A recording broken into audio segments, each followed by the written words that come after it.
All right, welcome back to Sports Wrap with Darrell Harris. We have special guests here, Lamar Odom joining us, talking some hoops and all sorts of stuff. We want to get into the Ascension Academy, which you are a part of Lamar Odom's Ascension Academy here in Las Vegas. Odom Ascension Academy. And which, okay, Odom's it's a prep school. Well, I'm trying to make it a prep basketball powerhouse. Okay, here in Vegas on East Sahara, and also you're going to have some basketball players there. Yeah. Okay. Yeah, some 5-star athletes. That should be fun. Yeah. I got to jump back because I've been here for long enough to remember Bill Bano when he was coach. That's my guy. You were coming from he's your guy. You were coming from the East Coast to play for Bill Bano. There was some problems with the SAT. Sports Illustrated cheated on my SAT test. Sports Illustrated did its big expose on it. Yeah. And set me back, but I kept moving forward. So what was your Vegas experience like back then? Because I know you were getting ready to go to school. Yeah. That's September. It didn't happen because of that. Well, it was, I don't mean to cut you off, but it was a lot of basketball. Okay. A lot of working out, trying to bond with my teammates who were going to be my teammates. So it was just a lot of basketball. Didn't make it to school yet. And I always think about what if. Bano had some players, though. I mean, you got Keon Clark, Sean Marion, Yeah, Sean Mark Marion Dickel. was coming in next year. Was a year after, okay. Yeah. Mark Dickel was a tough player, and Greedy Daniels. Greedy, that's right. Greedy was there. Yeah, Keon Clark. Yeah, he was taking off from the free throw line and pick up games. He had leaps. He was amazing. He was fun to watch. Yeah. And so why UNLV? Why did you decide? What made you want UNLV? Was it Bill Bano? No, you know what's so crazy that you asked me that question? I remember almost getting a beating for trying to stay up late to watch the national championship. I think it was like '88. So I was a youngster, and that's when I kind of like fell in love with college basketball. This might, make it full circle sort of to the academy because 100%. Now I'm about to take over in a different sense, but it's all come back down to basketball. So and speak a little more to some of the mentorship guidance that you'd hope to offer kids who were in the position that you were. Yeah, well, if I could, help them reach manhood through basketball, then I just think that's a calling for me. You're also a TV star. Okay, let's go here. Come on now. Let's go with the Kardashian days. Yeah, I have done TV the before. TV star that you were a reality show. That was fun. Was it fun? It was fun. I was in a relationship with my wife, and that was her business. So she had blessed me to be a part of that. And I think I've done something that's probably never going to be able to be done again. I was able to shoot a reality show in season, which took a lot of concentration and work ethic. You had a job at the time. You had another job. It was basketball. Yeah, 2 jobs. There's a lot to balance. Yeah, it was a lot to balance. But with God and some effort and some energy, I got through it. And at the same time, the team was successful, man. Yeah, the team was successful, and I think that I won an individual award. So I was really in shape coming into that season, because that season, before that summer, I played in the World Championships where we were able to win a gold medal, and I was able to shoot a show and play in season. So thanks to the Lakers for having understanding and kind heart for making that happen. Can I ask? Can we park it right there and let me ask you, because today's NBA, there's a lot of conversation about super teams, quote unquote, right? They compare. There's a lot of comparison between eras, and we really can't do that, but it makes for fantastic debate. Yeah. When they say that, for example, the 2009 Lakers weren't a super team, as a kid growing up in LA at the time, I say, okay, well, hold on. Yeah. Because we had some really good players. You can't say Lamar Odom wasn't a star. I hype myself up, but I was never an all-star, or maybe never. Six man. Yeah, got my due as an overall player. But I came into the game and I think I kind of changed the game, because I don't think nobody was my size handling the ball. Pioneer. Like the way I was. And so you add that, with Kobe Bryant's work ethic and his greatness, and Pau Gasol and his greatness, and we had a pretty good center in Andrew Bynum, young center Andrew Bynum, and it's the way we played basketball though, which makes it sometimes hard for me to watch.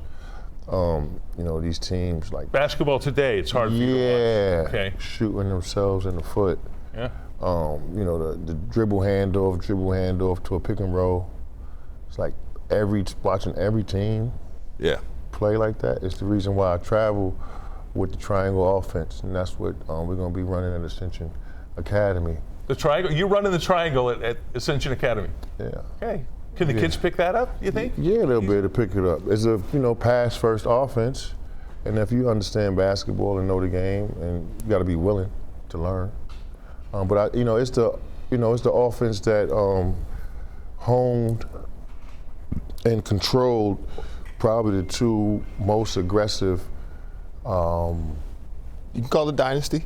No, the two most aggressive basketball players ever. I hear you. Kobe Bryant and Michael Jordan. So if they were able to abide by it, I know who's to train the kids. And has won 10 championships, 10 NBA championships. Well, by the way, yeah, you're talking about Phil Jackson. Yeah. So I don't know why teams don't. They say it's a copycat league. Yeah. Hopefully I can bring it back.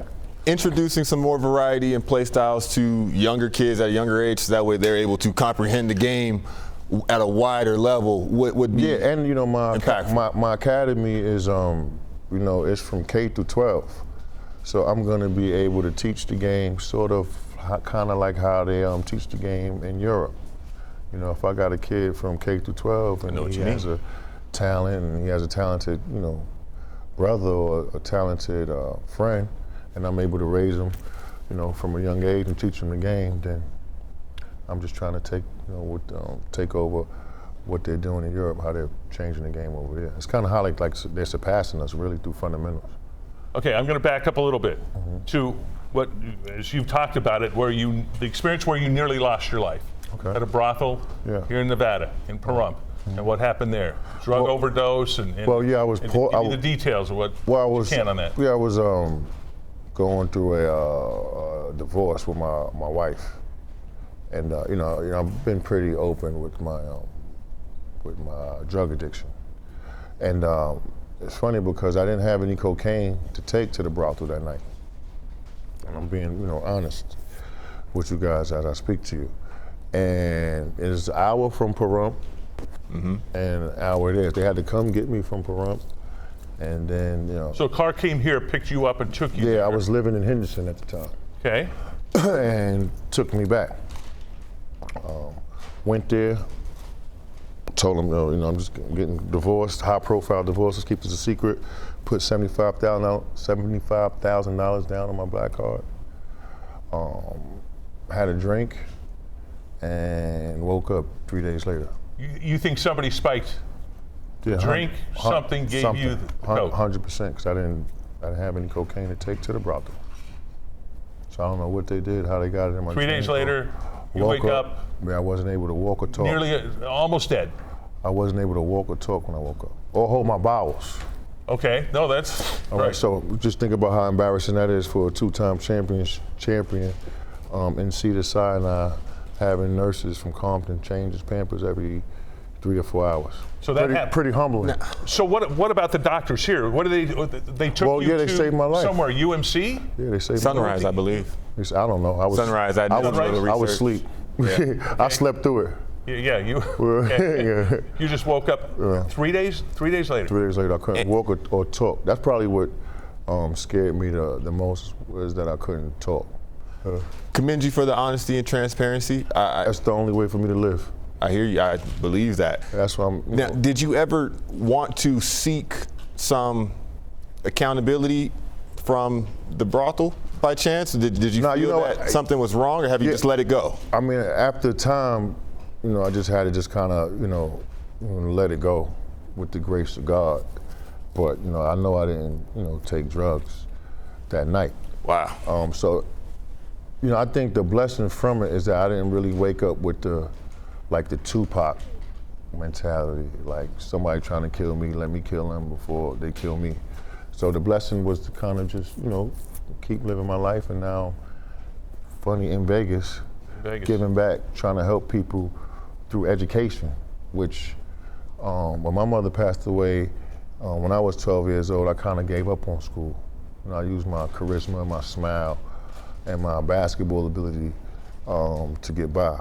But my grandmother went back to college at the age of 50 to graduate. So I understand the importance of education, especially, Vegas is like 49th in the country.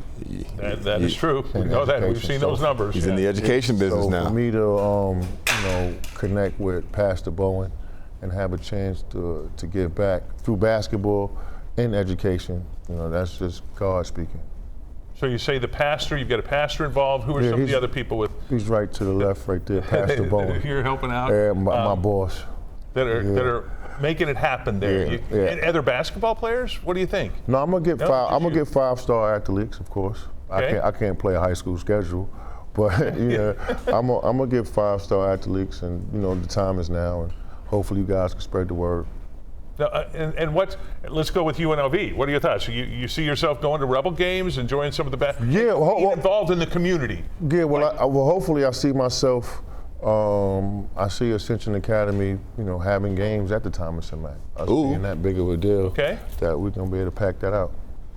Working out something that's mutually beneficial. Yeah. And long story short, man, that you allowed another opportunity to reach another whole generation by that perseverance, brother. That's what it's all about, man. Just, giving myself to God, walking with God. Anything can happen. Can I get a good Kobe story? I want to get a good Kobe story. Growing up in LA, both of us guys were I'll Laker give you guys. one that's the most memorable. All right, so you know how hard it is to hit a walk-off. Like a 3, 2, 1, and so NBA. So if you're an NBA Hall of Famer, let's say if you might hit maybe 6 of them, 7 of them, in your career. And Kobe hit 9 one season. One season. I remember. One season hit 9, and I remember after the game he was like sometimes your adrenaline is still like running and rushing, like still going, like you're still up, and he was just on the back of the bus and he was just like mumbling to himself, and I heard him mumble like, "I'm better than Mike."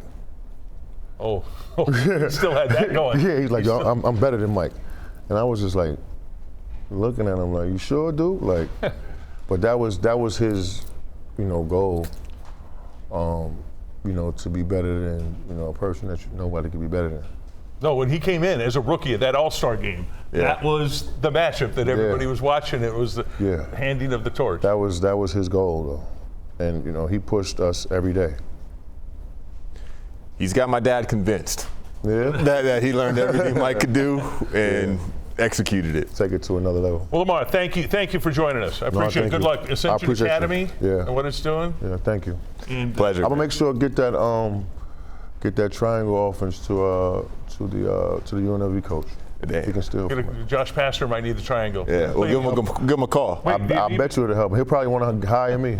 There you go. Oh, okay. Yeah, let's do it. You heard it here. The defense and the triangle offense and Lamar Odom finally at UNLV. No, I remember what a big deal it was when you were coming here. I was the number 1 player in the country. But everybody was getting excited about that. Bano was getting the number 1 player in the country. Yep. Okay, I appreciate you spending some time with us here. No problem. Boom. My man. Boom. Sports Wrap. More to come right after this.